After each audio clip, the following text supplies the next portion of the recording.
Okay, the question is evaluate the policies of Lord Curzon and their long-term implications on national movement. Before reading this answer मैं इसको थोड़ा सा हिंदी में explain करूँगा। Question में पूछा गया है कि लॉर्ड कर्जन की उन पॉलिसीज़ के बारे में पूछा गया है जिनका इंडियन नेशनल मूवमेंट पे लॉन्ग टर्म इम्पैक्ट रहा है। देखिए, इसमें मेन आती है बंगाल की पार्टीशन, तो जिसका इंडियन नेशनल मूवमेंट पे सबसे ज़्यादा इम्पैक्ट रहा है। 1905 में लॉर्ड कर्जन ने बंगाल को एक हिंदू मेजॉरिटी और मुस्लिम मेजॉरिटी प्रोविंस में डिवाइड कर दिया था और इसके अगेंस्ट स्वदेशी मूवमेंट स्टार्ट हुई थी और इसी की एक आउटफॉल थी रेवोल्यूशनरी मूवमेंट। तो इसी के विरोध में कुछ रेवोल्यूशनरी ऑर्गेनाइजेशंस इमर्ज हुई थी। तो ये जो स्वदेशी मूवमेंट थी ये सिर्फ बंगाल तक ही नहीं थी, इसका ये जो है ये सारे इंडिया पे इसका इम्पैक्ट रहा था।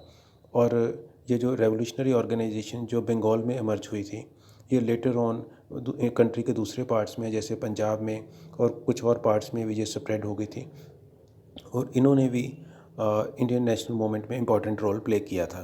तो ये जो स्वदेशी मूवमेंट के लीडर्स थे जैसे बाल गंगाधर तिलक थे, गोपाल कृष्ण गोखले थे, तो इन्होंने भी लेटर ऑन इन्होंने इंडियन नेशनल मूवमेंट थी उसमें इम्पॉर्टेंट रोल प्ले किया था। इसके बिना जो कर्जन की कुछ और भी उसकी पॉलिसीज थी जिन्होंने इंडियंस को ब्रिटिशर्स के अगेंस्ट किया, जैसे वो इंडियंस को ओपनली इंसल्ट किया करता था। तो उसने कलकत्ता कॉरपोरेशन के 25 इलेक्टेड इंडियन मेंबर्स को ऐसे बिना वजह रिमूव कर दिया था, इसका काफ़ी विरोध हुआ था। तो उसके एजुकेशन रिफॉर्म्स के नाम पर उसने एजुकेशन इंस्टीट्यूट पर बहुत ज़्यादा गवर्नमेंट कंट्रोल जो है एक्सरसाइज करने की कोशिश की, उसका भी बहुत ज़्यादा विरोध हुआ था। तो इसके बिना लॉर्ड कर्जन जो था ये इंडियंस को हाई पोजीशन पर अपॉइंट करने के काफ़ी बिल्कुल विरोध में था। तो ये सब जो कुछ पॉलिसीज़ थी उसकी और पर्टिकुलर जो बंगाल पार्टीशन थी, तो इन सब ने इसने इंडियंस को ब्रिटिश रूल के अगेंस्ट किया और इनका जो है इंडियन नेशनल मूवमेंट पे लॉन्ग लास्टिंग इम्पैक्ट रहा है। Now let's take reading of this answer.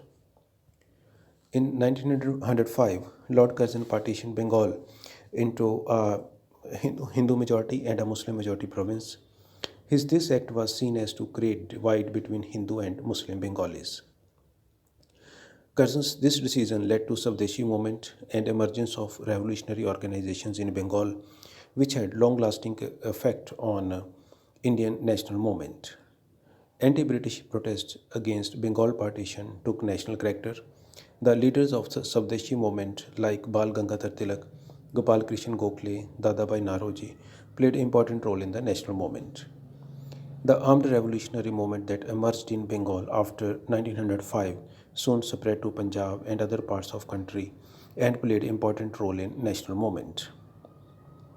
Curzon used to openly insult Indians. He removed 25 elected Indian members from Calcutta Corporation, which led to the protests. His policy of too much of government control over education institutes was also opposed by Indians. He was against the appointment of Indians at high positions. Actually, Curzon's many policies, especially Bengal partition, turned Indians against British rule, which had a long-lasting impact on national movement.